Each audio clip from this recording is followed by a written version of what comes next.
goddamn New Year's Eve drop. That would have been an awesome opportunity to do it. You would think it was a perfect time. I'm thinking that somebody on an award show is gonna run with that idea since they didn't do it. It's like regardless of what it's gonna be, probably like the Grammys or Oscars or some shit. Yeah, I don't think nobody's gonna watch the Grammys anymore. I mean, I could be wrong. Really? I could also be wrong about that, but still. I feel like not a lot of people watch it. Like it used to be entertaining. It's like not so much now that you don't have to really have ability to be an artist. True. You know, who needs talent when you have great advertising? Don't believe me? Look at Trump. Ooh, very true. Just saying. It's always funny. It's always funny the more I point that out to people. I don't have to be qualified. Look at our president. Right. I mean, he got in and nobody asked questions. Don't know shit about politics. He don't know shit about a lot of the shit he's done, though. Pretty much. All right. Well, I think we're live and good and well. So, Thomas, make yourself known. Sorry for everybody else. Let's do this. Today's date is I almost said July, as if I'm trying to fast forward all this shit. Today's date is January 4th, 2020, and not one Barbara Walters reference was used during New Year's Eve. Anyway, this is How the Frack We Got Here. I'm host and host Will Buchanan on How the Frack We Got Here. We do try to take the events and politics of the week and also try to make sense of it all. I actually have Thomas with me if he decides to get in the camera, that he's not, since his head is only showing over my shoulder. God. If he chooses ever so nicely to be in the camera. If he goes ahead and just let himself be nude. Yeah, because I do got Mountain Puncher with me. And yes, if you look at the clock, yes, we are doing this a little bit later. Had some things to do earlier this morning, so I didn't use our usual 10 a.m. start time. But for all those who are watching, welcome and thanks for spending your time with us. Hi, Kels, Miss Lioness. Hope you're doing all well and whatnot. So actually, let's go ahead and get into it. This is an adult podcast, which means things of adult language may be said. And after mid-burp, things of a graphic nature may be shown, so viewer discretion is definitely advised. So, let's just go ahead and get into the mound of it. We've all heard about it, and now we should be concerned. Why we should be concerned? Because of this. U.S. and our allies on alert after that dramatic attack on Iran's top military commander. Yeah, and Iran's supreme leader is now vowing revenge for the U.S. operation that took out that man, General Qasem Soleimani. He was killed in a missile attack at the airport in Baghdad on Thursday. The U.S. saying he was responsible for the deaths of hundreds of Americans during the Iraq War, as well as those protests earlier this week at the U.S. Embassy in Baghdad, also warning that he was actively planning attacks on American diplomats and service members. And you can see thousands of his supporters taking to the streets protesting this morning. Our chief global affairs correspondent, Martha Raddatz. So yes, it seems that on Friday there was a drone strike that did kill the top Iranian commander Qasem Soleimani, who does have a history with our armed forces as far as coordinating attack strikes, things of that nature. And as you can tell, pretty much all of Iran is pissed. Of course, the funny thing about this is, where a lot of people are not wondering, is just that how it's able to happen, things of that nature. Should they have consulted Congress? Dorito didn't. Instead, Dorito did this. Following the American airstrike that killed Iranian General Qasem Soleimani, the world now holds its breath, waiting for the fallout. Iran's Ayatollah saying this morning a severe revenge awaits the criminals who have stained their hands with his and the other martyrs' blood last night. The thousands of troops the U.S. has deployed to the Middle East since May now potential targets for that Iranian response. At home, some Democrats in Congress are expressing dismay, agreeing General Soleimani was an enemy of the country, but furious that Congress was left out of the decision to strike and warning it risks major escalation. Senator Tom Udall tweeting, "Trump is bringing our nation to the brink of an illegal war." The attack also drawing condemnation from the Iraqi prime minister, who says the airstrike on Iraqi soil is a breach of his country's sovereignty that will lead to war around the world. One potential consequence could be that the U.S. troops are kicked out of Iraq, which would hand a victory to Iran. Other global powers like China and Russia are also warning the strike could have serious consequences. Even a U.S. ally speaking out about the attack, a senior French official saying, "We are waking up in a more dangerous world." Secretary of State Mike Pompeo responding on CNN. Yeah, well, the French are just wrong about that. The world's a much safer place today. And I can assure you that Americans in the region are much safer today after the demise of Qasem Soleimani. Americans are now being told to get out of Iraq, a decision that's also drawing criticism because this warning's been given after and not before this deadly airstrike was launched. Trevor Ault, ABC News, New York. Yes, let's be honest. America's a much safer place. Get out. Get out. Really? How does the Secretary of State out of nowhere say America's a much safer place? But to everybody that's still there that we didn't kill the general, you might want to go. Like yesterday, in which I'm with him on that. One would think, for the simple fact of the matter, if you're going to kill the top general in the region, might well let the Americans know what you're doing first, because now it's like, kind of makes things awkward at the airport. Just saying. Tell me if I'm wrong. If that doesn't make shit awkward at the airport. No, you're not wrong. And, yeah. I said, and the moment I heard this, I said something, and one of my friends didn't believe me, and she looked it up and said, "Oh shit, I didn't know that." I was like, "See, this is the reason why they should not take." They should not take government out of senior classes. Yeah. I just said that one little tidbit. No, that can't be true. Oh, that is true. Why I believe government they're not going to come out and say it. Why I believe Cheeto went ahead and did not give any disclosure to anybody as far as the reason why he did the drone strike.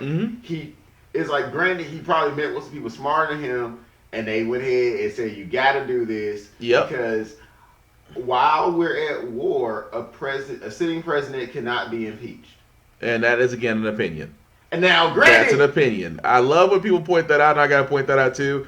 That is an opinion of the DOJ. That does not mean that it's law. It's not law. I hate. Look, I have to correct people on that. Whenever you hear the sitting president cannot be impeached, understand that is an opinion. An opinion is not a law. No, because actually at one point, President Andrew Johnson was almost impeached during a war. They chose not to. So they didn't choose not. Yes, they did. They did choose to, because, like I said, a sitting president can be indicted. It is the opinion of the Department of Justice not to do it because it's optics, it's perception. There's nothing in the Constitution that protects a president from being impeached at any time. Nothing. Hence the reason why they try to get it. What I'm saying is a sitting president can be impeached at any time. Yes, they can be. Outside of war. No, they can't during war. If so, they can be impeached during wartime. They can be. But like I said, that's the whole beauty of the system of checks and balances. Which in this case, because like I said, if you're an American and you're in Iran right now, I don't mean to sound like that one favorite movie that all black people go to now that prevents us from drinking tea. Get out! Get out right now!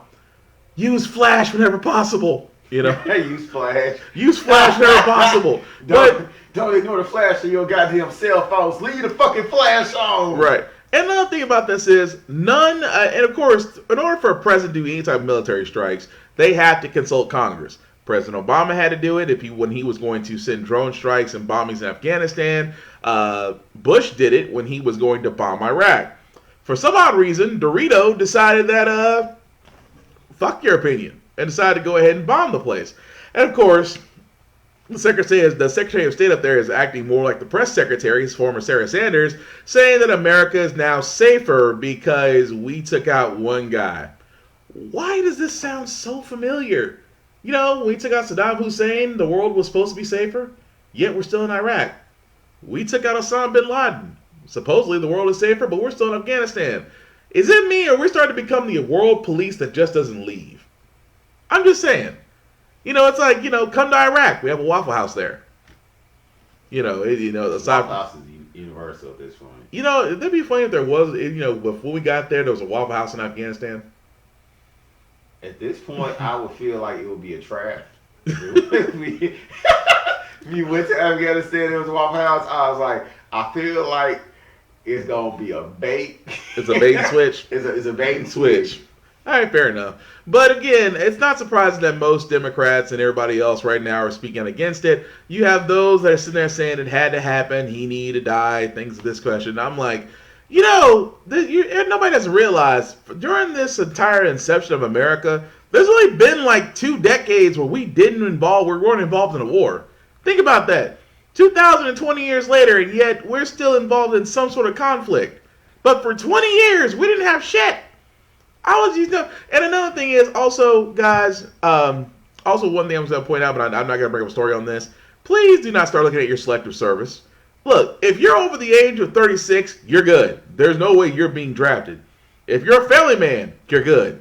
If you have some sort of mental issues or things of that nature, or physical, that prevents you from performing, you're good. Because from what I've been told, the selective service site itself has been destroyed as far as people going to it. So it's a lot of things where like I said, I got plenty of buddies. Thank you, Kels. I was like, I'm about to point that out because I got plenty of buddies who are still in the armed forces right now who are literally.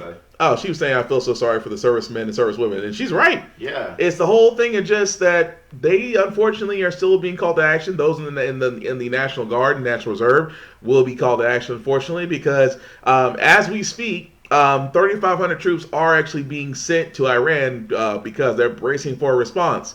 Which I just find it interesting that we're bracing for a response for an issue that we actually caused. Right. So, again, for all those that are sitting there saying it's great, America, fuck yeah, all those guys, please go to your nearest army recruitment place and sign up. Because if you're the ones, blasting and preaching about, how we should be at war and things of that nature, then honestly, you should be the first ones to sign up for recruiting. That's all I'm saying. But moving right along, this next part about the show, I never thought I'd see the day. I have to explain this. I never thought I'd see the day. I never thought I'd see the day that I would hear rationality from Fox News. Most importantly, from Tucker Carlson. Tucker Carlson honestly said the realest minute plus that I've ever seen. And I have to give it to him because honestly, I don't like Fox News. I think Fox News is literally Roger Ailes' propaganda machine to pump up Trump. But for this brief moment, it is almost like he went off script. I'll let y'all be the judges of it. Out into the open in that country. Last week, if you've been following this, an American civilian contractor was killed by militants in Iraq. The U.S. government blamed that attack on Iran and it retaliated with strikes. In response, protesters blockaded the U.S. embassy in Baghdad. It's basically where we were when the show started tonight. Defense Secretary Mark Esper warned that the United States is prepared to launch additional preemptive military strikes against Iranian interests in the region, which apparently are what we are seeing right now. Now, again, there's been virtually no debate or even discussion about this, but America appears to be lumbering toward a new Middle East war. And we have to say it's one that official Washington has wanted for decades. For example, disgraced National Security Advisor John Bolton has made it his life's mission to start a war with Iran. And tonight, Bolton may be finally getting his wish. Should you be happy about that? That's the question. Well, the last time we took John Bolton's advice in the region, Iran became far more powerful than it was before we took John Bolton's advice. Why? Because things are never quite as simple as they claim they are in Washington. In this case, the very people demanding action against Iran tonight, the ones telling you the Persian menace is the greatest threat we face, are the very same ones demanding that you ignore the invasion of America now in progress from the south. The millions, the tens of millions of foreign nationals living among us illegally, the torrent, more significantly, of Mexican narcotics that has killed and disabled entire generations of Americans. Nobody cares, in case you haven't noticed. Pay no attention to all of that. These very same people tell us the real threat is Iran. Well, they're liars, and they don't care about you. They don't care about your kids. They're reckless and incompetent, and you should keep all of that in mind as war with Iran looms closer tonight. Kurt Mills is... Whoa. Right. Now what I see is, because what happens is, after drinking the Kool-Aid so long at Fox News, if you notice, the numbers started to dwindle to where they decide they're not going to drink Kool-Aid, and they start drinking water, and they start making more and more sense, and then they say something real as fuck on Fox News, and in a month, they decide to electively leave. I think this is his moment out. Are you saying he's another Sam Shepard? Tell me I'm wrong. Tell me I'm wrong. You might not be wrong. You're going to go on an unexpected vacation for 2 weeks. Right. And that's the truth, is like, I understand. Like I said, I'm a guy who talked about Fox News being terrible, being propaganda all the time. And that particular clip right there, for 45 seconds, it was almost as if he wasn't reading the script no more. He stopped drinking the Kool-Aid. He was drinking that cucumber water. Wait, hold on. It's not. Yeah, he literally just. It's almost as if. It's like someone did the Flash on him, and now he's back to his normal self. So I give it to him. It's like, yeah, aside from the fact of, the whole thing about making illegals as far as this and saying Iran's the problem now, I have always sat there and said this. Iran is only a threat because, unfortunately, our government's actions made them a threat. Considering the fact that they weren't a threat during Bush. Bush never mentioned Iran once. Obama barely mentioned Iran when we had a peace treaty with them. Dorito broke said peace treaty and decided to treat Iran like a redheaded stepchild. And on top of that, now all of a sudden, because we decided to poke the bear, it's almost like, well, we're going to be expecting a response. No shit, Sherlock. It's bound to happen. It's like walking to somebody's house, bitch slapping them, and then just looking at them, and then when they hit you back, say, what did you do? Exactly. Nigga, what?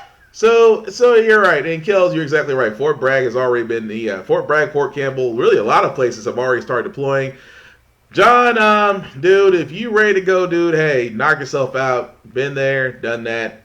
It's honestly at this point, I'm so tired of war. I'm so tired of our servicemen, servicewomen going to war, and I'm tired of going to war for oil because you know why? What they didn't actually tell you about Iran is that Iran, as of December of last year, discovered a region in the area that is estimated to have $53 billion worth of crude oil. Sounds like Iran could use some freedom.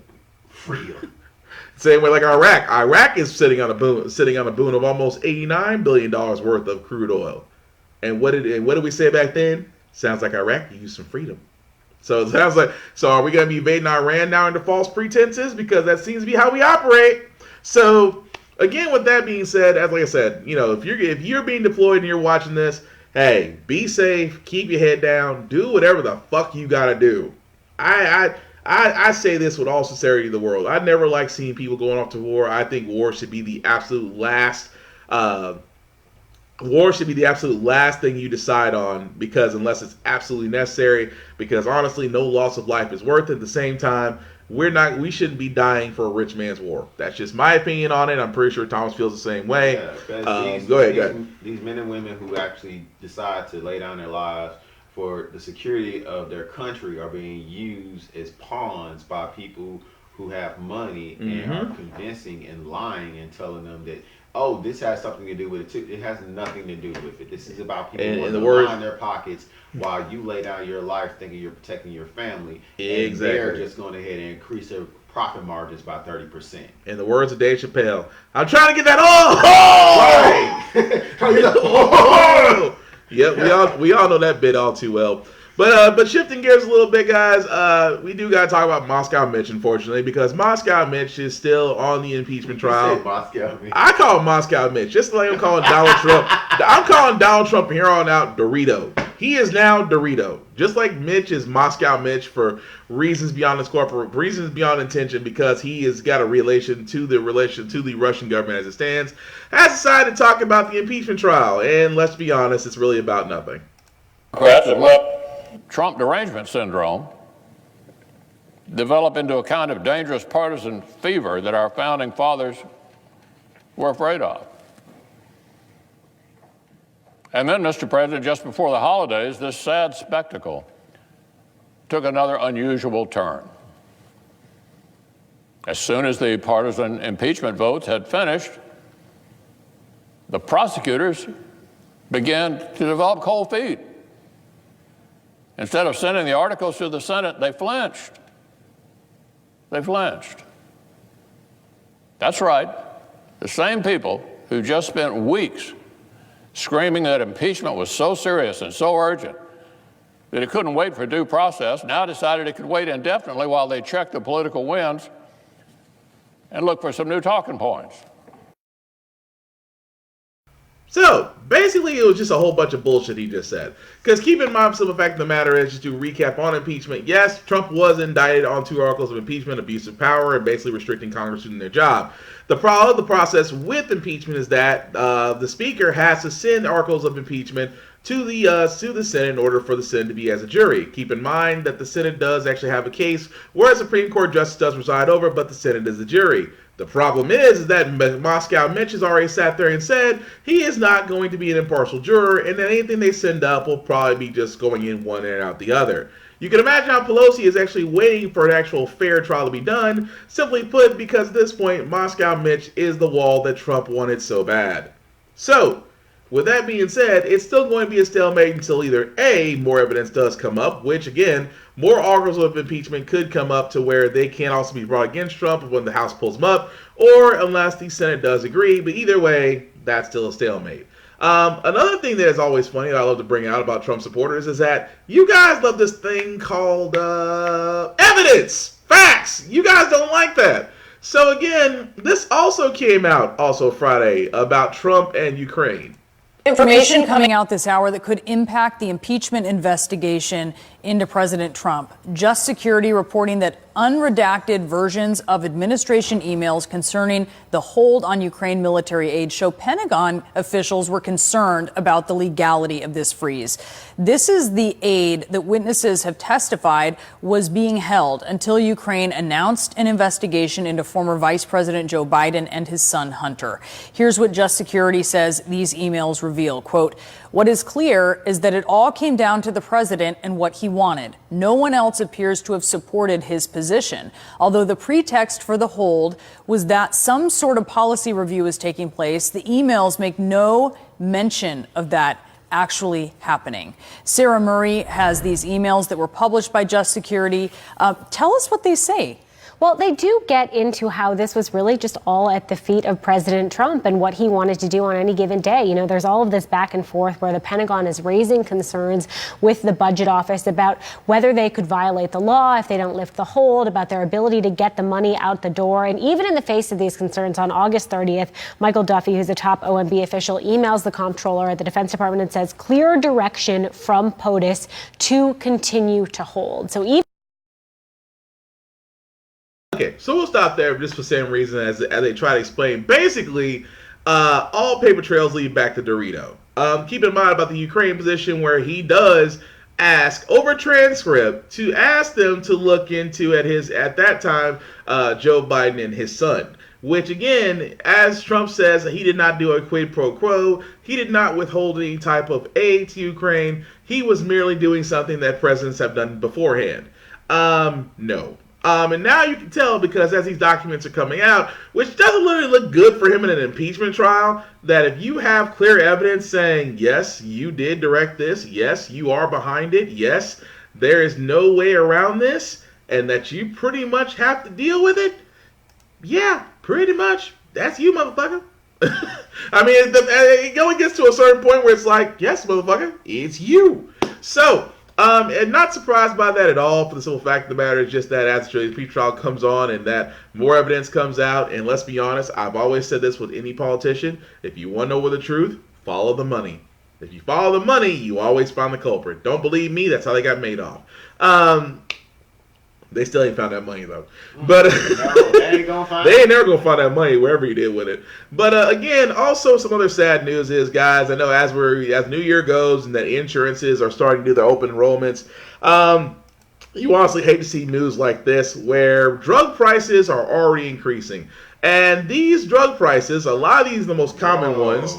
Humira, Creon, Eliquis, Jardiance, Tridenta, Spira, Quevra, Triceris, Chantrix, Premarin, Armour, Thyroid, Vadines, Bastal, Glosoprin, Januvia, Truvada, Flovia, Symbicor, Byrodon, Biolipia, which, to basically sum all this up, that's basically looking at heart medication, asthma, some nerve damage, some actual behavioral anti-somatic drugs, things of that nature. These are just a handful. And as you can see, the price jumps for Humira, which is an inhaler for all those that have breathing problems, has already increased 7%.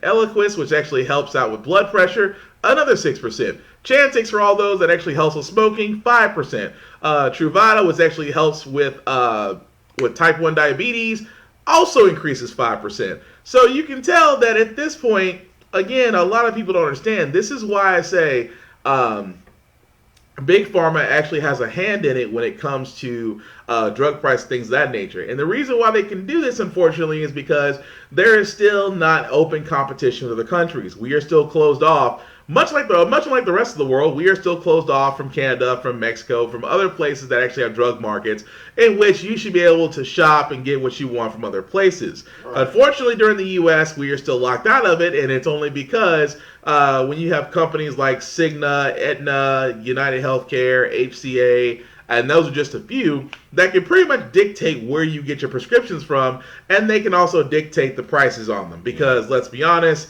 they lobby Congress just enough to write the laws for them. So again, it's one of those things where I always tell people you really should be paying attention to exactly the world you live in, especially with healthcare. No matter how you feel about it, whether you think it's okay right now or whether you think it's crappy, you honestly need to be more knowledgeable and more involved, because you never want to be that person, just like people on diabetes right now who have to worry about rationing their insulin just because the sheer cost of it makes no fucking sense, that you actually have to decide between actually buying medication and rent or food or car or things of that nature. You shouldn't have to do that, much less you shouldn't have to ration, because let's be honest, that's already a dangerous precedent in itself, just because people have died from trying to ration their insulin. So again, just things I want to make aware of, because like I said, the American health insurance policy is a for-profit system, and that's honestly the fucking problem. But moving right along, guys, tariffs. Remember when Trump called himself a tariff man, but didn't understand what tariffs meant? He said tariffs would be good. Tariffs would actually increase jobs. Tariffs would actually bring in economy. Tariff would make everything great. Tariff was like this drug that if we took it, we'd feel great about it. Well, we don't, because tariffs have actually led to job losses in American manufacturing. Who knew what would happen if you slapped tariffs on somebody where they would actually go to a different location and actually get their stuff cheaper? Who knew? I'm pretty sure we did, but again, apparently Trump didn't. What actually wound up happening was that we actually went to a loss. Because of the tariff being put in, we actually lost a collective $1.4 billion each month. That $1.4 billion went overseas. You know, where Trump said the opposite was going to happen. I'm going to bring back the coal industry. I'm going to bring back the manufacturing industry. The moment he said he was going to bring back the coal industry, everybody and their daddy should have realized that was a goddamn... The coal industry? Should have been alive. Really? Yeah. What's she going to bring back? Swing music and those old Volkswagens? Well, he did want to make America great again. Let's be honest. When America was great, we were considered... he wanted to make the principles... Let's make America white again? Let's make America white again? Because, you can't say make America white again. That makes you sound... That sounds like a racist. That makes you sound like a nationalist. He make you sound like, kind of like that old timey music. If you go back to the old brother we are now. The old timey music. He's basically... You know what he is? Timey music? Yeah, he's basically old boy from where I'm from. He's that guy. So he's the color guy ain't supposed to be colored. You go on and say it. But yes, it's a simple fact of the matter is just that yes, tariffs. God help us. Tariffs don't honestly help anybody. They are actually the worst idea. Only should be used when accounted for, especially when you're trying to go against countries like China. You cannot out-tariff a country where 80% of your products come from it. Right. And about 60% of their workforce are children. Exactly. You're not going to beat them on labor. You're not going to beat them on labor when most of your steel comes from China, Japan, and certain parts of Europe. You're not going to beat your products when most of your agriculture, if you can't grow it in the U.S., you 9 times out of 10 grow it out of Mexico, or you actually grow it in South America. You're not going to beat those things. And yet people have tried. And again, everybody has said the same thing. You're not going to out-tariff China. China is almost self-sufficient, really. The only thing they actually get from us is our soy for crops, which at this point, last time I checked, they're still in negotiations to buy. But guess who's got soy on deck ready to sell to China? Good old Putin. Because Putin is waiting.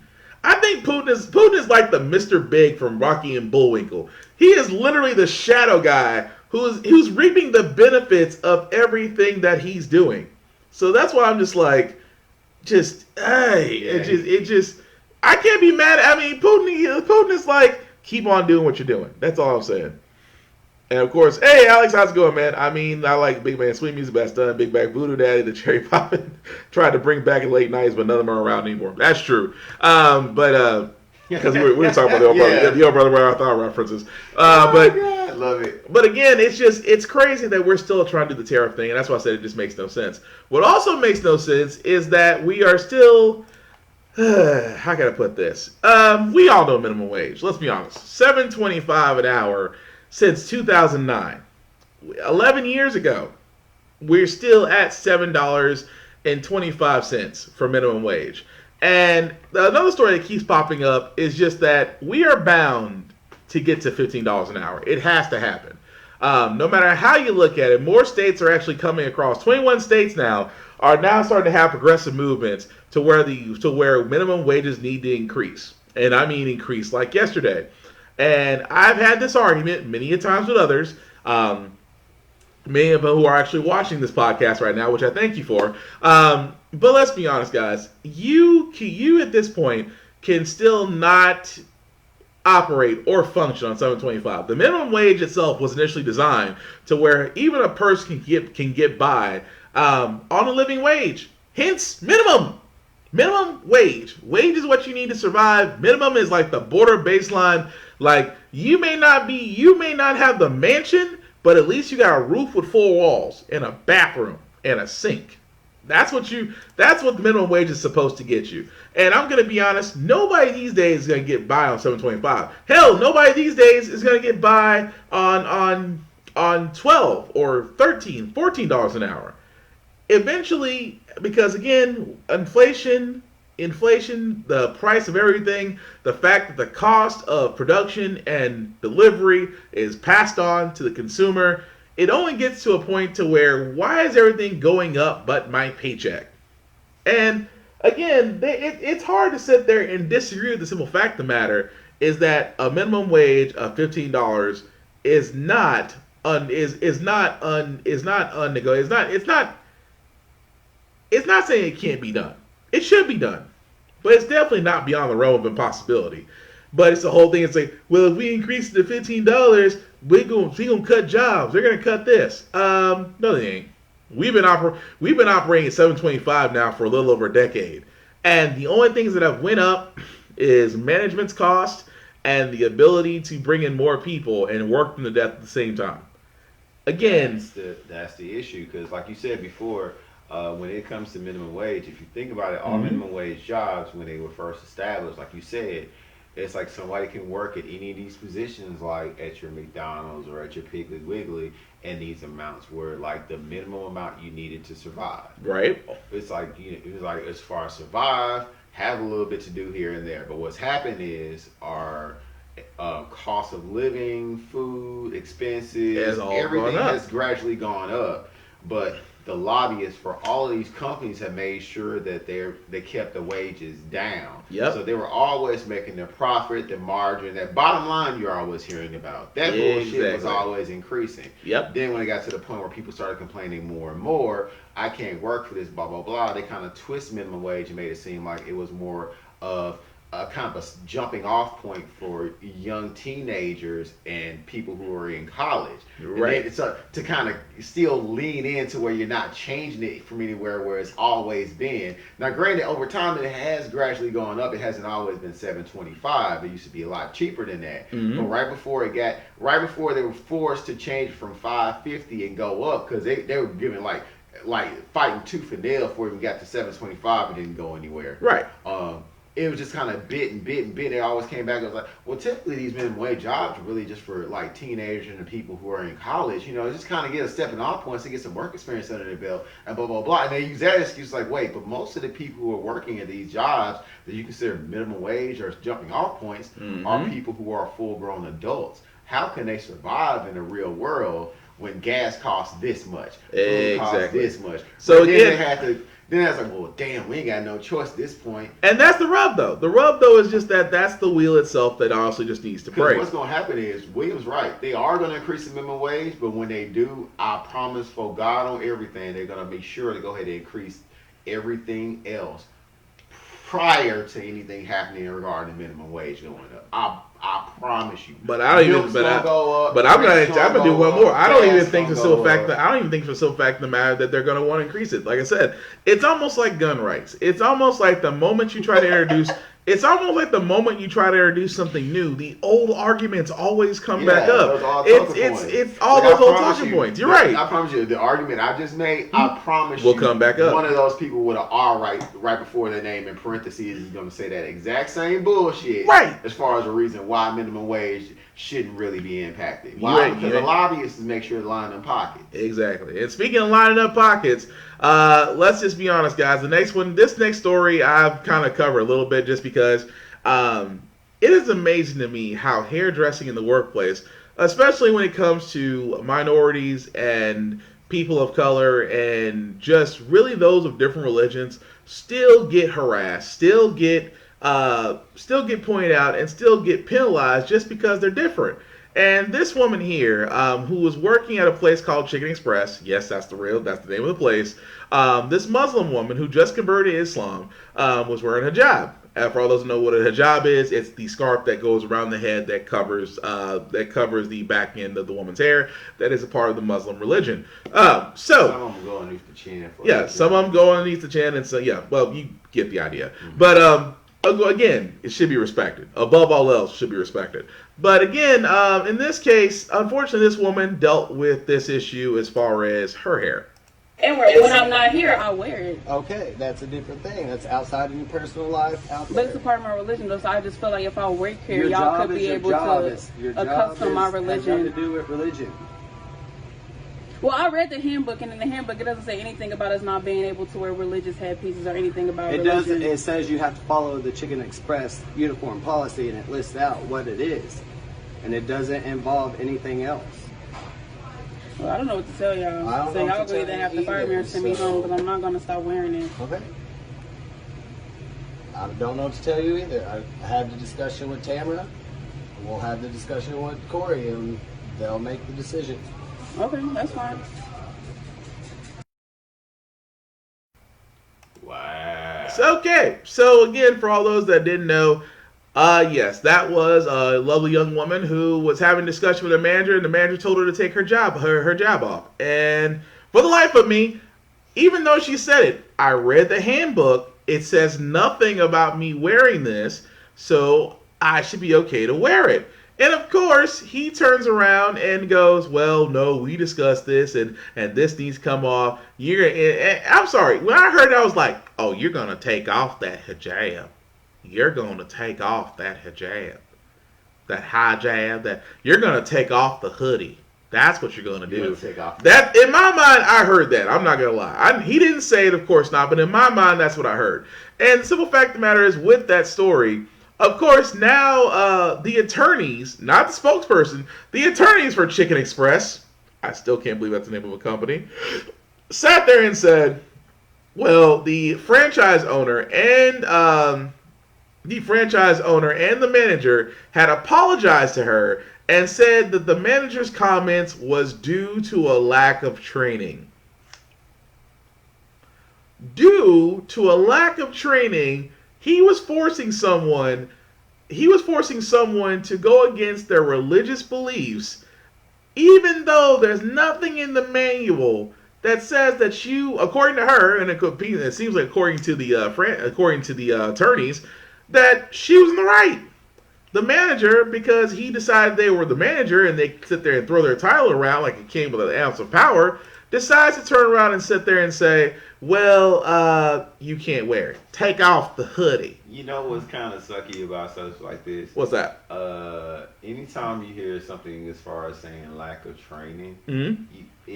To me, it always feels like, in this type of situation, this was probably an issue with all form of management. Mm-hmm. What they did is because this dude is lower management, they made him do the call. Yeah. They were hoping that he would have enough people skills and be articulate enough to get the point across that they were trying to convey. Mm-hmm. He did not. They did not secure any type of backing for this young man. and they just pretty much said this is all him. This is all lack of training, because that has nothing to do with lack of training. It doesn't. It comes back to what she said before. This was not mentioned in the handbook. Exactly. So if it was an issue, then what should have happened managerial? He should have went to upper management. They should have said, well, she's within her rights to wear this. It would have been squashed right there. Oh, so I get the feeling that's what happened. Yeah. They delegated to this lower class fool. He went over there, made a spectacle of himself. She recorded it. Well, damn, we got to bottom out now. And they go ahead and just send a formal apology for lack of training. Yeah, you ain't got no choice at that point. Because let's be honest, when the lawyers got involved. Because now she could sue. Now her rights have been violated. You take that whole goddamn company for way more than she could make in wages. So we got to bottom out now. And that's always amazed me. Keep in mind, I'm a guy that has locks. I know mine are fucked up right now, but again, I have locks. Y'all gonna respect them locks. And it amazed me so. I understand it's not the same way as a job. It's not. But I can understand that, it's amazing to me. It's the same level of disrespect. In this day and age, in 2020, not a Barbara Walters reference, was never used, by the way. God damn, that needs to change. It does need to change. But it's in 2020, and our hair is still being discriminated. I mean, it took California to put a law into place to ensure that your hair will not be the reason they don't hire you. I wish we could say that in Tennessee, because I have been told many times under the table, had I cut my hair, I would be a lot farther along than where I would be. And I always thought to myself, why do I have to conform to other people to make them feel fucking comfortable? Right. I've always said that. I've always sit there and said, why do I have to conform to make you feel comfortable when it should be that you should be open as you say you are? So again, I feel for her. I hope she sues the brakes off them sons of bitches. I hope she does. Right, realize that it's not even worth it. Go ahead and just take them for way more than she can make. Anyone. Like I said, it's like as far as the discrimination, she can make way more just with that lawful lawsuit against them. Right. I hope she does. Within wages. I hope she does get them. Get your money. Oh, sorry. Anyway, moving right along before I go into a freaking before you go right into This Is America. Before I go to This Is America, I need to start playing at the beginning of that though. So again, guys, also we would be remiss to say that we're not actually thinking about Australia, and the simple fact of the matter is, with things like Australia and other things are happening, I mean, this is climate change. I'm going to call it what it is. This is the kind of emergency that scientists say is made much more likely and more damaging by climate change. Tens of thousands of people driven from their homes, and ABC's Maggie Rulli is right there on the ground. Maggie, good morning. Guys, conditions here just keep getting worse. We are seeing high winds, soaring temperatures, flames like this popping up. You can feel that heat off of the flames. You can feel that wind just funneling this fire up the highway. These are the types of conditions that are concerning firefighters right now. These flames are on either side of this major highway, and now they're telling residents that if you haven't evacuated left, now is the time to shelter in place. This morning, flames raging across Australia in one of the worst days of wildfires this country has ever seen. Temperatures well over 100 degrees and high winds whipping dangerous flames. The fire's quickly getting out of control. We just got told to leave the area. Active flames coming down this road. Police been telling us to get out right now. More than 140,000 residents told to evacuate. Some who decided to stay behind, fleeing to the beach. It's getting a bit scary. Yeah. We're going to head down to the beach. Conditions worse than anything this town has been through before. I've lived here all my life, but never seen anything like this before. Firefighters facing a relentless battle. Skies thick with smoke and glaring orange. The monstrous flames sweeping the southeastern coast of the continent, engulfing an area larger than more than 50 New York cities.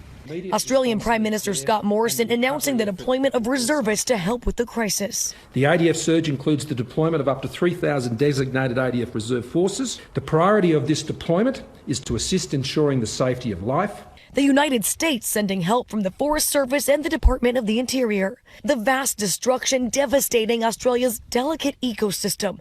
An Instagram post from Bindi Irwin, daughter of the famed crocodile hunter Steve Irwin. She says, "My heart breaks for the people and the wildlife who have lost so much.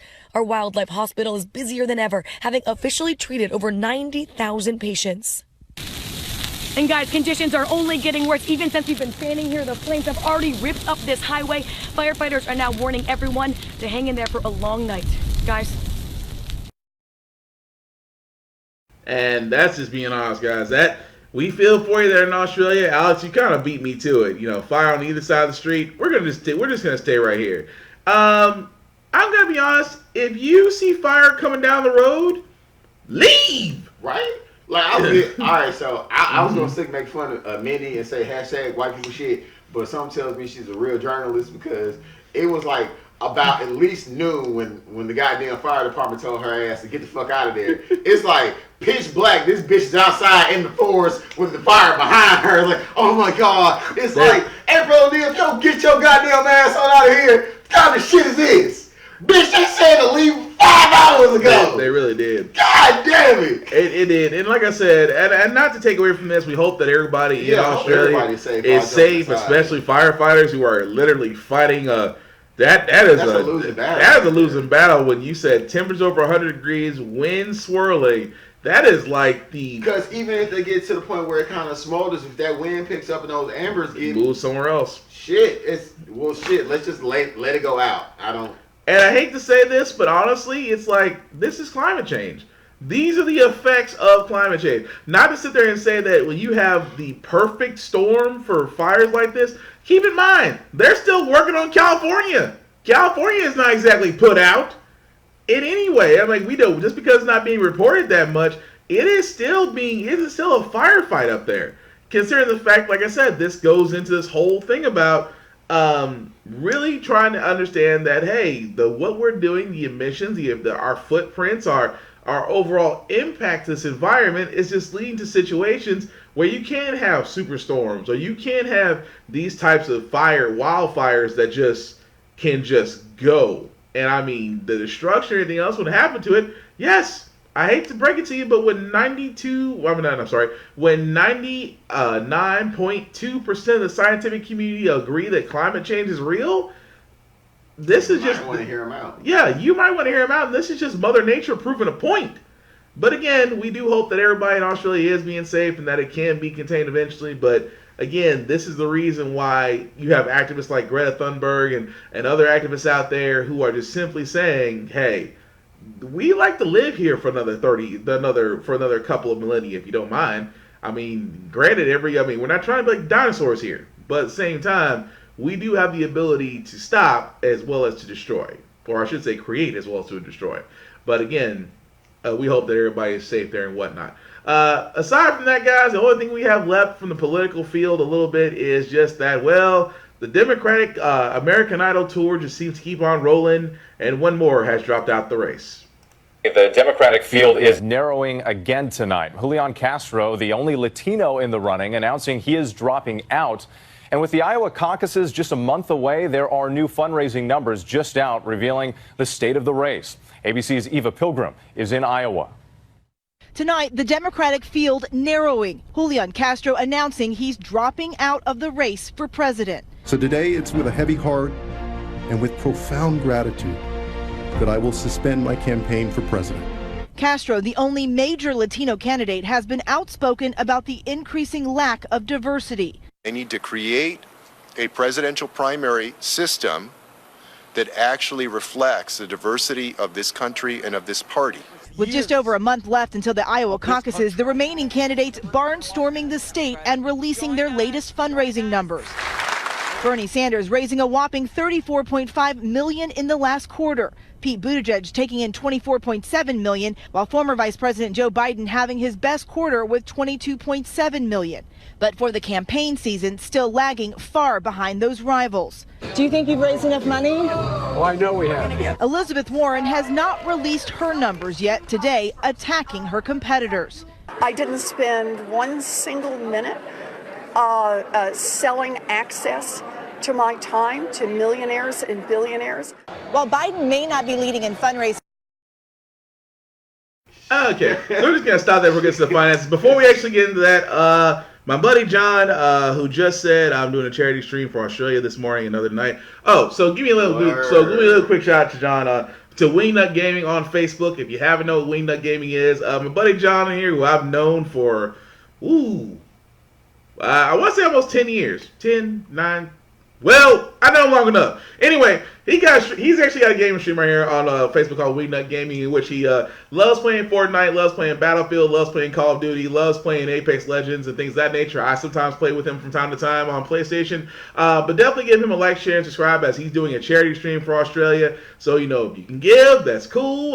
Things of that nature. Because like I said, Australia right now is literally an island on fire, and honestly, every little bit helps. But shout out to Wingnut, who's actually doing that stream. I just wanted to go ahead and plug that in before you get too far away into that. But, John, really appreciate you, man, being a stand-up guy and doing all that. When you say, Alex, Australia is 1 inch away from being a literal portal opening to the elemental fire plane. You are not kidding.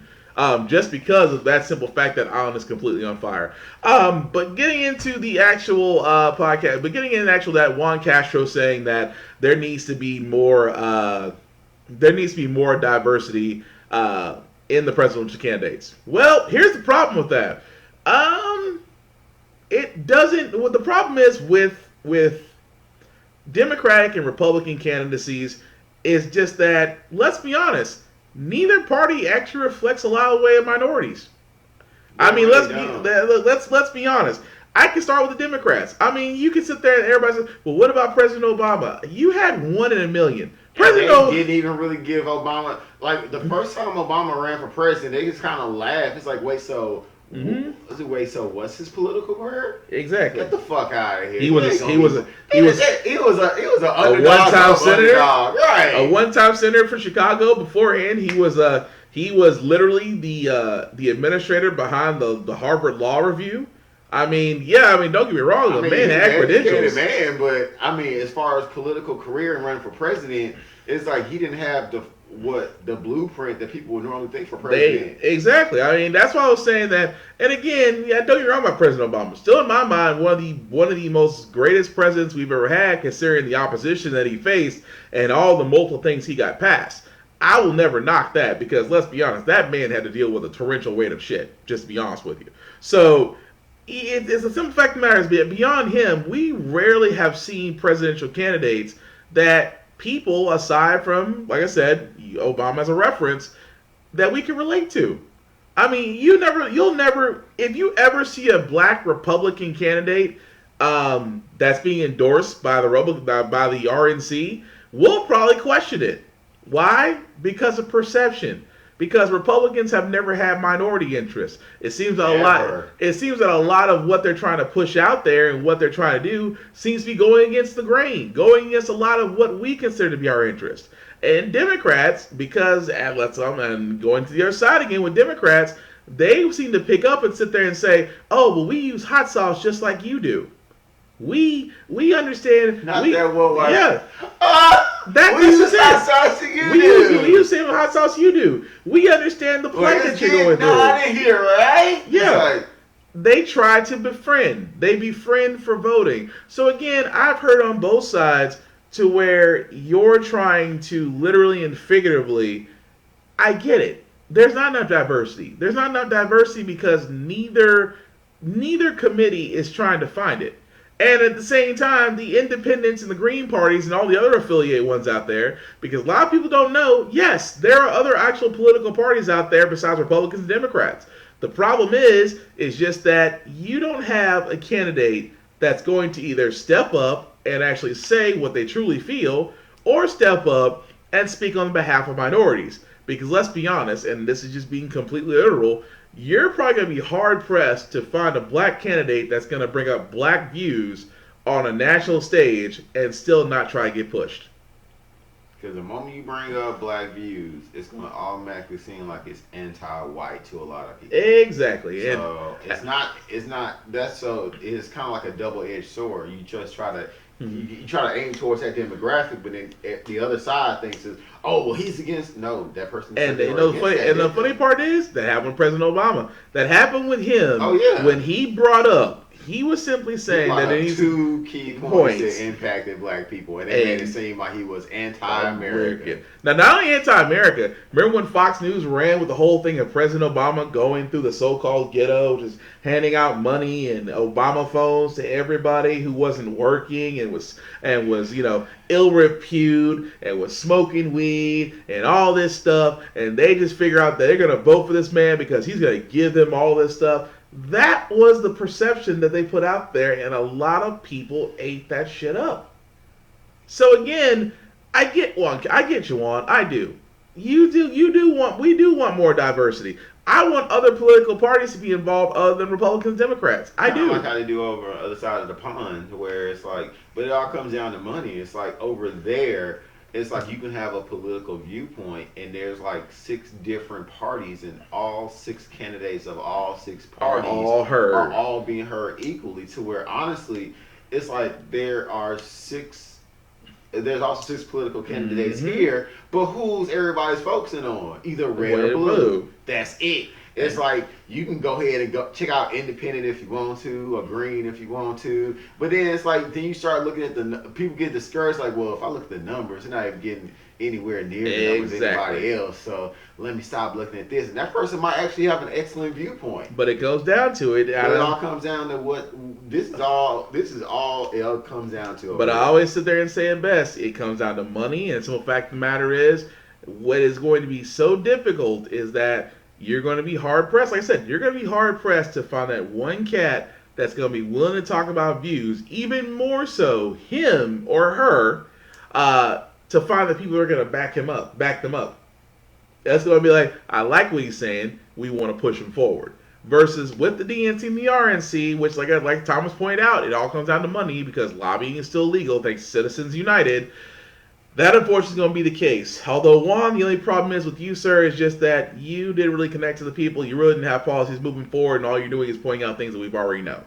And he was just trying to, honestly, he was just he was the same problem that he's always that he was kind of talking about. You don't really have a viewpoint or a goal for your presidency. He was really the Kamala Harris of the group. He was the male Kamala Harris. You're trying to see about just using your ethnicity to get you to that point where you can possibly become president. Yeah, and the real creepy thing and the real messed up thing is about whenever they do suspend their campaigns, they're very careful about saying that. They're very careful, for all those that don't know, about when they say I suspend my campaign. The reason why they say that is because they can keep the funds.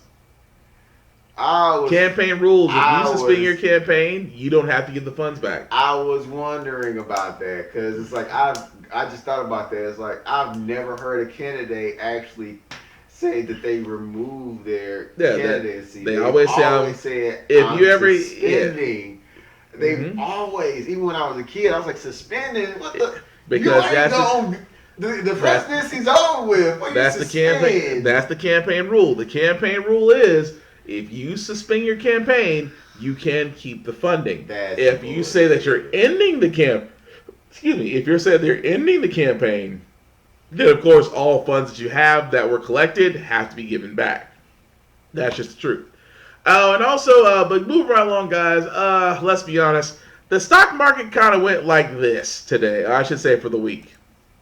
Crude oil prices. CNN's Christine Romans joins me now with more on those concerns. So, Christine, first let's talk about oil because Iran has already twice attacked oil facilities in the region. Right. There were attacks against tankers in the Saudi oil facility. That is a potential vulnerable point, is it not, to retaliate for this? And a lot of people think that you're going to see more harassment of oil tankers. I mean, the Strait of Hormuz is 21 miles wide at its narrowest, and these super tankers that go through have to go through Iranian waters. And the Iranians can do things like have impromptu military exercises. They can actually board and detain and seize vessels. So those are some of the things they can do to disrupt oil flow. Look, oil flow, quarter of the world's daily oil supply goes through that very narrow route. So that is really kind of the leverage that Iran has here to drive up global oil prices, which drives up gas prices, which in election year is something that could be the kind of economic warfare that they could try to do. When you mentioned the Saudi Arabian oil fields, the United States says that back in September they bombed those oil fields in Saudi Arabia. You had 11 days of 5% of global energy output offline. That was a big deal, and energy prices spiked 14% then. I often remind people the IRGC, which Soleimani led, has in effect its own kind of unofficial navy of small attack boats in the Gulf that can attack tankers or U.S. Navy vessels. Interestingly, the oil price goes up, and granted, it's oil sales very much under restrictions now by the U.S., but that benefits Iran, does it not? Right. When oil prices go up, it benefits Iran, it benefits Russia, it benefits producers, and it hurts consumers. Ironically, the United States is a big producer of energy, and one of the reasons over the past 2 or 3 administrations they've been trying to produce more oil in the U.S. is so that we're not as dependent on that part of the world, but we. So, long story short, if you are investing in oil right now, it'd be kind of great since stocks are about on the rise. If you're about to pay at the pump, you're probably going to be pissed. Only because oil prices, like I said before, this usually happens, whether in war, whether oil refineries on the coast are hit. Whenever that happens, gas prices go up, oil prices go up, the cost of crude oil goes up. Therefore, you as the consumer are paying more. So either way I look about that, about to say about stocks, it's just the simple fact of the matter is just that pretty much you are going to be fucked. At the same time, you shouldn't really be surprised. The simple fact of the matter is just that, again, we should not be surprised that the country you're going to war with is already sitting on a boon of crude oil itself. That's pretty much like trying to fight China on tariffs. It is an uphill battle. But aside from that, guys, our last story before we get to our good news segment, you've probably seen the story about this guy who got a cup of coffee from McDonald's with the word pig on it, and a funny thing happened about that story. The McDonald's and our employees, crew members, were absolutely not involved. We stand with our community in being disappointed about these actions. We took seriously our role to be transparent and fully cooperative with Chief Hornaday and his department throughout his investigation. We look forward to continuing our strong relationship with the department moving forward. And our McDonald's family maintains great respect for all members of law enforcement and our military, and is with great pride that our restaurant is always open to them. Okay, so long story short, because I forgot that's about a 7-minute clip, pretty much a Kansas police officer went into a McDonald's who was ordering a cup of coffee. Kansas police officer? Kansas City police officer. Kansas Kansas City. So he actually went into a McDonald's and got a cup of coffee. And of course, like most McDonald's, they usually put your name on it. In this case, the word pig was put on it. The officer decided to take a picture and put it on social media, in which they did get a lot of support for him saying, how dare police officers be called pigs and things of that nature and whatnot. Only to come to find out that he created the whole doggone thing himself. Which needless to say, he no longer works for the department. Of course, it was meant to the officer in question, who was no longer an officer, reported to his superiors that it was meant to be a joke. Meant to be a joke. It was meant to be a joke, but the simple fact of the matter is that you want to sit there and say that a national chain, a national restaurant chain, and the people inside decided to sit there and call you, a fucking pig was the actual list of it, because basically this is actually a picture of the cup here, guys, where he literally says that someone wrote fucking pig on his McCafe coffee cup. And I thought to myself that was very interesting, because when you look at that, it's like, okay, and keep in mind, this went viral. This went viral, mind you, to where he got so much support because of this. And, all this blue line, I kept expecting to see Blue Lives Matter pop up somewhere, but thankfully it didn't. But again, it amazed me so. Eventually did, and it was found out that it was a hoax, and it was found out that, yes, he eventually had to pay for it. Of course, that costed his job, because let's be honest, it's way too easy, and the things that people do for clout these days is honestly freaking amazing. But we shouldn't be surprised. Yeah, it's disgusting, but we shouldn't be surprised about this in the wave of social media these days. So, with that being said, guys, we're going to go ahead and get onto our good news segment like we always do here on How the Frack We Got Here. We do cover a lot of things that does put us in the doom and gloom territory, but again, this is the weekend. We try to end things on a good note, a positive note, something to make you feel good about yourself. Because like I said, that price. Right, because you got this in Sunday, and that means Monday is the work week, and of course, Thomas has already got his little bit of bubbly. For all those that don't want to get that reference, you'll get that. Just don't see what's lying. Just a little bit of bubbly. But again, but we're gonna go ahead and get into our feel good stories. This first one, for all you Uber drivers out there, No. This is actually a good story. For all you Uber drivers out there, that are struggling and whatnot, you might actually get this freaking lucky. Picked up a passenger and it changed her life. This is my favorite story of the morning. Janae's back with the details. This is a really good story, and it's a great reminder that what we think may be an ordinary interaction with a stranger can really be life-changing. And we see here how one act of kindness is really changing the trajectory of this former Uber driver's life. This morning, a former Uber driver from Georgia is now one step closer to fulfilling her dreams after getting an unexpected lift from a passenger. LaTanya Young thought it was a routine ride from Mercedes-Benz Stadium in Atlanta, picking up passenger Kevin Etch, sparking conversation, and opening up about the struggles of paying off her college debt. I started school in 2010. I stopped in 2011 due to a overpayment of financial aid, which wasn't my fault. So at that time, they told me that I couldn't register for my classes. A few days later, the single mother of three got an unexpected phone call with news she could have only dreamt of. Her $700 balance had been paid off and she could return to class, all thanks to the generosity of a stranger. And the message stated, okay, you're all set. You can register for classes now.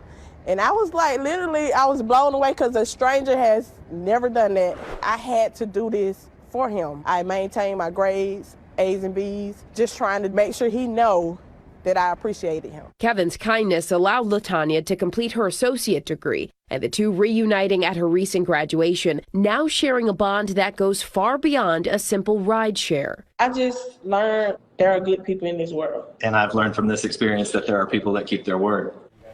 And LaTanya isn't done yet. She's set to be back in class later this month to complete her bachelor's degree, hoping to become a lawyer. Really an incredible story. Awesome story. It's fucking awesome. And you know what, Thomas? I'm going to be honest. Yes, I'll say it. There are good people in the world that do good things. And yes, the impact of paying it forward does have some implications. Yes! Yes! Are you happy now? Vindication! He's been trying to get me to say that for 8 years. Oh my God! You could tell he was in agony saying it too. He was like, "Yes, Thomas. Yes." Don't get me wrong. I'm happy for the woman. The fact that she can continue her higher education, the fact that she can do it debt free. And I'm not saying people go through their entire lives saying that's going to happen, because there's a lot of people that do, and it's like, bless your heart, boo. But I'm saying there are people that do want to do good things for good. Yeah, people. I will agree with that. And like I said, it was a feel good story because, like I said, if you're an Uber driver, you never know what that passenger will do. Not from a "I'm going to murder you" sense, but just for some fact of the matter is that they just might actually. Goddamn over for that. Not from a Netflix. Was like, this ain't my turn. Yes, it is. Well, not from a Netflix You kind of thing, Which by the way, if you have not seen You on Netflix, you should. It is trippy. Snippets of it's trippy. So wrong. It is trippy. But again, it's stories like that do make me feel great. Much like this story here, which you've probably heard of because of the guy that was probably responsible for doing this challenge, which I thought was a good idea too. This IHOP waitress hit the jackpot working New Year's Day. Bethany Provencher saw actor Donnie Wahlberg and his wife Jenny McCarthy with their kids walk into the restaurant. I freaked out and called my mother in the bathroom. Ma, Donnie Wahlberg's at my table. My mother sat in line for 3 and 4 hours for tickets to go see him. For me when I was a kid. Her day got even better when the New Kids on the Block singer paid the bill. He gave me the receipt, and he folded it up, and he told me to put it in my pocket and wait until he left to open it. I did just that, and when I opened it, I freaked out. He'd left a whopping $2,020 tip on a $78 meal and signed it 2020 Tip Challenge. The 2020 Tip Challenge is catching on across the USA. Happy 2020. You know what, Donnie? Go ahead. You know what, Donnie? You all right. He's like, you all right? This is you all Oh, right? my God. You know, she trying to run out there. Wait, that's the reason why. That was the true reason. He did not want a Latino Bostoneer to go off on him excited. Yeah. So he said, wait, hold up. Wait until I leave. As soon as I'm out, get your ass in the car. Get your ass in the car. Really? It was and it's like, don't tell me. She like, oh my God. And after go, oh my God, oh my God. She ran out the door trying to beat him. This nigga going, nope, not today, bitch. Have a good one. Happy 2020. He's like, no. You ain't gonna bust my eardrums. So again, that is like I said, paying it forward. And like I said, you have the means. That is so fucking awesome. It is awesome. And like I said before, now don't get me wrong. If you're out there and you go to restaurants and whatnot, you should always tip. Live within your means, though. I will say within right. Within your means. Right. You can do $20.20, nigga. Keep it in your own lane. This nigga got money. He got a couple businesses. He got new kids on the block. And this nigga still own Blue Bloods. He got shit happening. Don't you try to do that shit. Not the new kids on the block. Oh. Not we can't even know. He got on the block.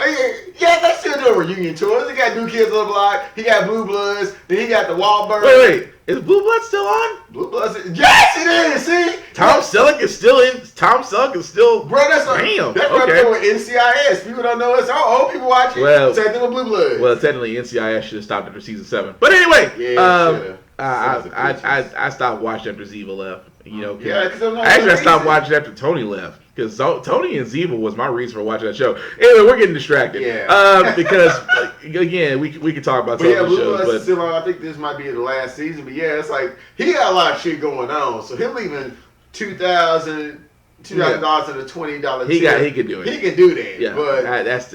I'm saying living in y'all means. If y'all want to do the 2020, I'm like, hey, $20.20. That's a little different. I'm not going broke. Right.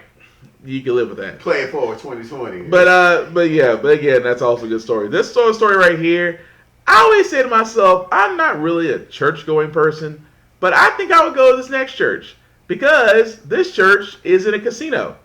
A Catholic priest actually has a mass service at Dawn Celebrity Theater in Las Vegas, where in Dawn Celebrity Theater is the Riverside Resort Hotel and Casino. And the back of this casino is a guy that actually runs the St. John Baptist Catholic Church, which he actually sits inside the casino. And you would think, well, a church, a casino, conflicting interest? No! They actually love him there! Even so much so that people, how else can you drink and gamble and then go right next door and confess your sins? I mean, if you in Vegas, there's going to be quite a few sins, so that pastor might be seeing a couple regularly. But I do love the fact of, you know what, it is so unconventional that, guys like me who have been very lacking going to church might actually go. I mean, because it's not the traditional sense, but I do love the fact that this guy is reaching out to the masses and making jokes about it. He's pretty much sitting there saying, pray with us, it's a sure bet. I mean, you know what? It's kind of hard not to want to go to that guy's church. You know what? That's at least valid one visit. It's like, seriously, apparently he's known for his one-liners, where he turns around and says, pray with us, it's a sure bet. He also says, don't forget to visit the bar on your way out. He also says he said, if you're off to the casino, let's hope you don't lose the farm. I mean, you got to give the guy for one-liners at least criteria. And of course, he always goes, it's this whole thing of just, his whole thing is reaching out to the masses wherever they may be. Now, whether you're Catholic or not, you do got to respect the man's moxie, in my opinion. Just because the simple fact of the matter is, he's just trying to do a good thing. And let's be honest, there's only two types of people that leave a casino. Those who win. Actually, no, three types. Those who win, those who lose a shitload of money, and those who leave drunk. That's usually the three people. But a fourth. What's the fourth? That time of the life guy. Oh, damn. I'm a lot. You know. Damn. You coming. I ain't forgot about him, but damn. I was trying not to use that one, but you ain't wrong, though. But again, that's going to do it for our shows, and that's really going to do it for our podcast. For How the Frack We Got Here, guys. Let me always say, first and foremost, thank you to everybody who has watched, who has liked, who has commented, who has shared, started watch parties. I certainly, above all else, appreciate all that, because like I said, when I first started these podcasts, after watching my friend do it, and felt inspired, I did not know who would be watching them at first. I did not know if they would be accepted. I didn't know if they were going to be rejected. But yet I am constantly surprised on a daily basis how many people come up to me and say, hey, so-and-so shared your podcast with me, and that's where I know you from. Because I had people walk up to me and go, where do I know you from? And I'm like, I'm Bruce's son. And they would look at me and go, no. And then what? Yeah. I did get told one time when it's like, you like Bruce's son.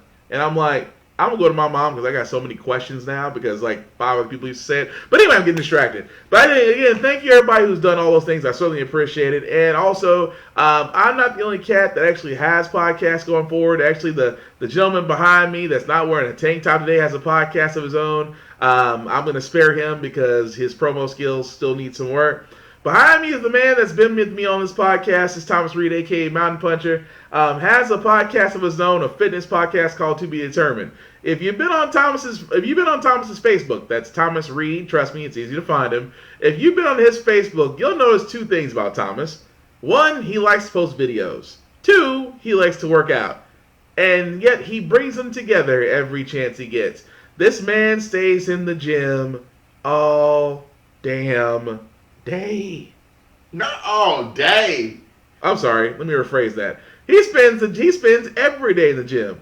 Holiday, Jesus' birthday, Valentine's Day, St. Patrick's Day, his birthday. Anyway, that's true.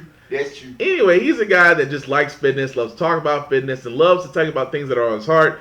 And also, he loves to give his personal testimony. I'm usually with him sometimes in the shows, usually in the background. But it's always funny to me whenever I listen because he does come up with interesting topics. I'm still waiting for him to cover the creepy trainer that likes to be behind women when they squat.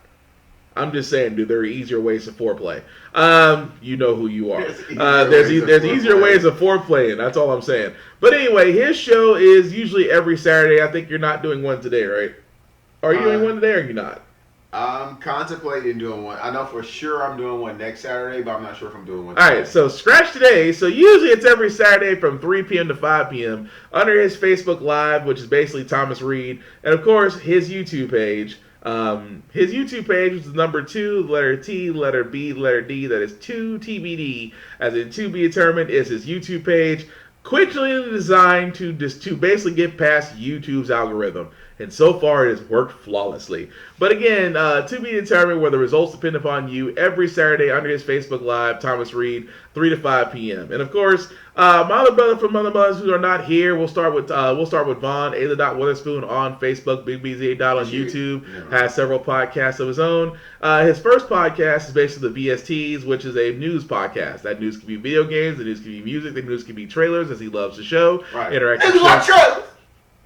Interactive show just like mine. He also has Rhythmness, where you can reminisce over the rhythm in which he goes with the albums of the past and of the present and grants feel forward to your rating system. If you see me on there, chances are I have not liked a lot of stuff because I love him like a brother, but we are on opposite ends of the musical spectrum, but still makes for good shows. It is hilarious because he always talking about how you think this person must be a mumble rapper, and you come back with a clapback. It's like, no, I just like good music. And yes, like, fuck mumble rappers. Mumble rappers. Good music, and then it's like, and I'm sitting there like Mr. Burns, like, yes, mumble rappers are the reason why today's hip hop is terrible. I will always say that. Why hip hop is not taken seriously. Why hip hop will never be taken seriously as an art form. If we keep saying that. It used to be.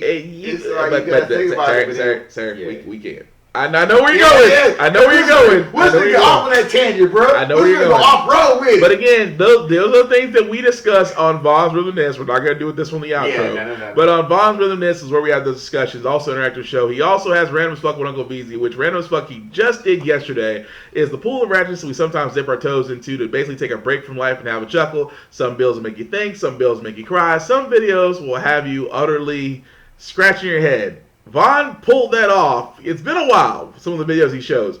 But he showed these 1-2 dudes fighting, and I'm like, they got so close. I don't know what the hell was happening there, because it was one scene where they was throwing punches, but you definitely could tell they wasn't really punching. Windmills. And then they were just like in each other's face. I mean, it was like, I don't know if they was considering fucking, or they just like... That was foreplay. Like, I will never be close to that. I will never be that close to dude. I don't think I get this close to another, like this close, and y'all just talk like this right here, and your spit just come to my mouth like this, right? Really? You gonna do this? You gonna do this? You gonna do?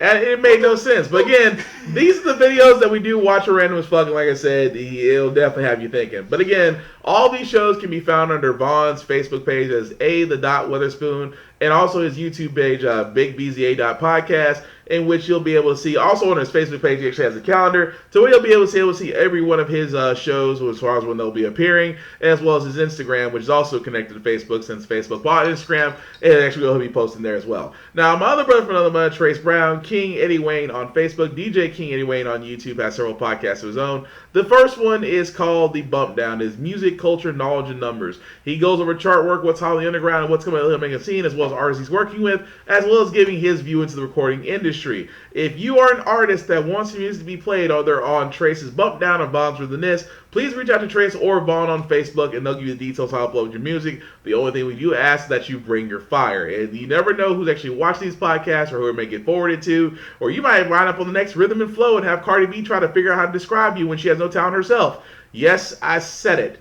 But again, you always want to be able to bring that fire, you know. And I'm talking some pigeon sounds that bitch be making. I don't know, but again, like I said, you want to be like Dylon. You want to bring your fire because you never know who's gonna be able to get you on, and that one album may actually get you there. Don't believe me? Ask Lupe Fiasco that question. So damn, that boy fought hard for that too. Yeah, and that's the thing about it. Lupe, that's how he was discovered. He was actually discovered off a cover of Wipe Me Down. Chance the Rapper was discovered just off of mixtapes. Right. So again, you never know who's going to be listening at this time and age. So like I said, bring your fire when you want your albums to be played on either Trace's Bump Down or Vaughn's Rhythm Nest. And also from the Bump Down, Trace also has a Smoke of Truth, as I like to call it, the unorthodox, in-your-face, weak people should not be watching this type of podcast, because I've said this about Trace for many years. He is a very, very unorthodox brother, but he has such a unique and intelligent perspective that if you're willing to go that mile, then he's willing to meet you halfway and barely have that discussion. Because as Trace has always sat there and said, he always wants all the smoke. So again, with Trace's Bump Down and the Smoke of Truth, also available under his Facebook page. Just look up King Eddie Wayne on Facebook, and of course DJ King Eddie Wayne on YouTube. And as for myself, I do also, of course, with How the Frack We Got Here is usually every Saturday. Of course, today, not being 3/27, it usually comes on every Saturday from 10 a.m. to noon under my Facebook page, William Buchanan. I have been told it is very easy to find. I don't know if that's a good thing or a bad thing. But again, that's every Saturday from 10 a.m. to noon. For I am, so take that as a win. I like to say that, but I'd be lying. But every Saturday from 10 a.m. noon will be for How the Frack We Got Here. Much later tonight, possibly between 8 p.m. to 10 p.m., we are going to have an Off Limits podcast. What is Off Limits? We are the podcast that goes there. By there, I mean we do cover subjects. Usually myself, Thomas, and other people, but sometimes we try to actually include different voices, just because we cover the topics that nobody wants to cover. But we do have those civil conversations, because I truly believe that in this day and age, nobody really know how to have a modern debate. To me, people are trying to talk over each other, trying to force their opinion down other people's throats, instead of actually having a normal, civilized discussion. Because I truly believe if we could do that, the more progressive we become as a society itself. So that is going to be later tonight from 8 to 10 p.m. Also under my Facebook. And of course, tomorrow night, Sunday night, 8 to 10 p.m. Of course, me and the Muscle Puncher will be doing Get Bit. What is Get Bit? Get Bit is our Blurred podcast. We cover video games. We cover cosplay. We cover anime. We cover comics. We cover movies. We cover sports, including wrestling. You know, some of y'all like wrestling out there. I know I love wrestling. I've always been a fan of it since I was a kid. I know Thomas has. Yeah. But we try to cover all the things from a blurred perspective. If you don't know what a blurred is, it's basically a black guy and a nerd put together, hence the word blurred. We see so many podcasts out there that represent a lot of our community, but not the podcast that actually represents us as black men. Because there's nothing wrong with liking comics. There's nothing wrong with liking anime. There's nothing wrong with just being a little different. Because you know why? You need people like us. I'm sorry. I was gonna go straight to Scarface. Yeah, it was so Scarface. Yeah, I'm about to go to Scarface. I was gonna go Razor Ramon for a second. I was gonna go Razor Ramon for a little bit. I couldn't pull off the accent. Like, which Razor was you gonna go? I was gonna go Intercontinental Champion Razor Ramon. Oh shit! Yeah. I was gonna do that, but again, it's we're good. Anyway, Get Bit every Sunday night from 8 to 10 p.m. Hope you guys do tune in to watch that. And of course, every one of my shows, each of them have their own YouTube podcast. So if you look up how the Frack We Got Here, if you look up Off Limits Podcast, if you look up Get Bit, that is GITBIT. All those have YouTube pages to where you can like, share, and subscribe and go from there. Also, as earlier I did describe my buddy Wingnut of Wingnut Gaming, who's probably going to be gaming, if not now by already, but sometime will today, for his Australia charity stream. Wingnut Gaming, as I said before during this podcast, is a gaming channel on Facebook in which he does play first-person shooters and likes to play with other people and just basically has a combo and basically socialize. So, again, if you do, if you want to give him a like, share, and subscribe, just tell him I told you to call him Donut. He'll get the reference. Aside from that, guys, like I said before, I just want to say thank you to everybody who's watching. If you like what you saw, please let me know. If you didn't like what you saw, please let me know. I am open to criticism either way because I'm trying to tailor this podcast to where people are being invited in it, that are being interactive in it, that are basically conversing with me, because as you've seen on this whole entire listing, people have no problem talking to me because I want to thank Kels, thank John, thank Alex, thank you, Kelly, and I'm pretty sure there's other people here. I mean, I was trying to follow it on my phone as it was scrolling, so if I didn't name you, I apologize, but I want you to know that you're appreciated all the same. I promise I'll do better about it as far as getting it up to where I can actually see comments as it's going down so I can try to respond to everybody appropriately. So, hard, isn't it? Huh? Kind of hard too, isn't it? Well, I just need to build a second monitor. That's all. I need to have a second monitor that way I can have it going. But anyway, that's just upgrades we gotta do. Upgrade. We have to upgrade. 2020 upgrade. No, upgrade. You know, the DD for that double shot of pimping. Double shot. Idiocracy at its finest. But again, Idiocracy at its finest, ladies and gentlemen. But aside from that, Terry Crews is Terry Crews. Yeah, President Taco Bell Camacho. With that being said, guys, the last thing I do say about how the Frack We Got Here, it's all about staying informed. I truly believe when I first started this podcast that we should not take everything that we see at face value, that you literally go beyond that, do your own research, and actually try to find the truth within that, and be able to bring it forward to somebody else, hoping that they do the same. An informed community is better than an uninformed community, because an uninformed community got us Trump, a.k.a. Dorito, and that's how the Frack We Got Here. So, with that being said, guys, again, thank you all for watching. I've been Will. That's been Thomas. And hopefully you enjoy your weekend. And for all those in Australia and North California, please stay safe. And get out. Get out. Get out. Run. Peace. Get to the chopper.